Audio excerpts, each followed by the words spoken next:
Welcome again to Joe Stunner Boxing.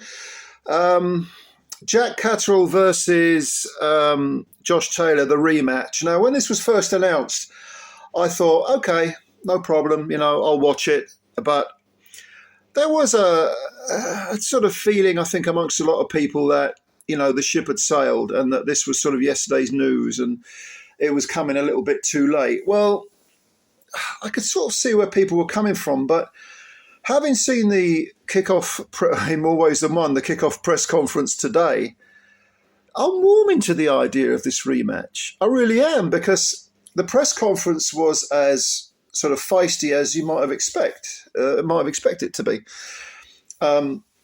First of all, you got Sam Jones, who manages Catterall, mouthing off to this was in Edinburgh, this thing, and he was mouthing off to the audience, and they were, giving him all sorts of spiel. And yeah, that sort of set the stage. Then when it actually switched to Catterall, the first thing he said was, "I want to smash this guy's head in." Not Sam. Not Sam. He was talking about Josh Taylor. Now, if you compare this to the first match, Catterall he didn't say boot to a goose before that match. I remember during that sort of gloves are off thing, at one point, Taylor, who was very, very irate and trash talking and pouring scorn on Catterall, he called him a clown, and Catterall didn't even react. He was like, whatever, This time, Catterall's going for the jugular, and Taylor was the one. I wouldn't say he was on the back foot, but he replied, "Yeah, I'm going to smash your face in. I'm going to smash the few brains you've got. I'm going to punch your brains out, And so this went back and forth. And then when they came together, it took literally a second before Catterall shoved Taylor. And then there was another little shove, and it was all a bit of a push and a pull around. Well, you have to say, even though I'm not really a fan of trash talking, I find a lot of it contrived and kind of boring.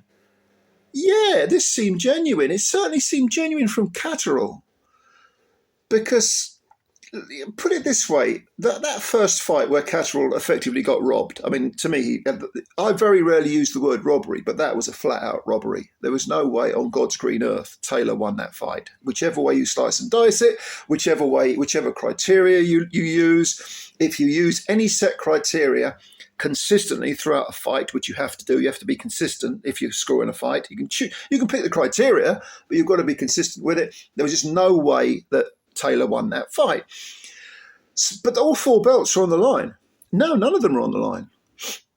Taylor's last fight was a defeat to Teo Lopez, right?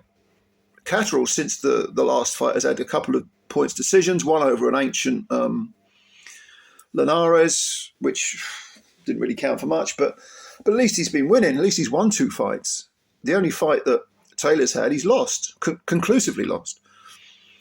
So I think that the fact that Catterall still wants him means he really does feel aggrieved that he got robbed in that first fight, and he wants to, this time, really smash up Taylor. Whether he'll be able to do it or not, I don't know. I think he's 31 and Taylor's 33. And I'm not entirely convinced Taylor still wants to be a boxer. I'm really not. It's just the vibe I get from him. And even when Catterall was slagging him off, he wasn't really reacted with any kind of anger, which might be a good thing, because in the first fight, leading up to the first fight, he was very aggressive and very almost defensive in his desire to try and intimidate Catterall. And Catterall obviously wasn't having any of it, but he didn't retaliate. This time, Catterall's the one making all the aggressive threats, and Taylor's sort of replying in kind, but he's doing with a sort of rather. It's almost sheepishly doing it, or he's doing it with a bit of a smile, put it that way.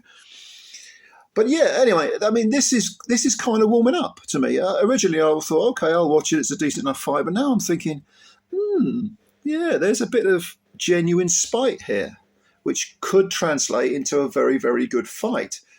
Because if Catterall says what he intends to do, if he actually puts it into practice, which is to go straight at Taylor, Taylor will much prefer that to having Catterall, box him like he did last time. And of course, Catterall floored Taylor last time and basically beat him up for most of the fight. But if he comes straight at him and kind of neglects the boxing skills, yeah, it would suit Taylor better, wouldn't it? So what do you think? What do you think about this fight? Did you watch the press conference? If so, what did you think of it? Did it sort of rekindle the appeal of the fight? Perhaps you were thinking yesterday's news. I don't know. Let me know. Give me your opinions. Comments below. And yeah, subscribe to the channel if you're new. Hit the subscribe button. Takes a second. Hit that like button thing as well. And I'm looking forward to reading your comments. All right. Take care of yourselves. Bye for now.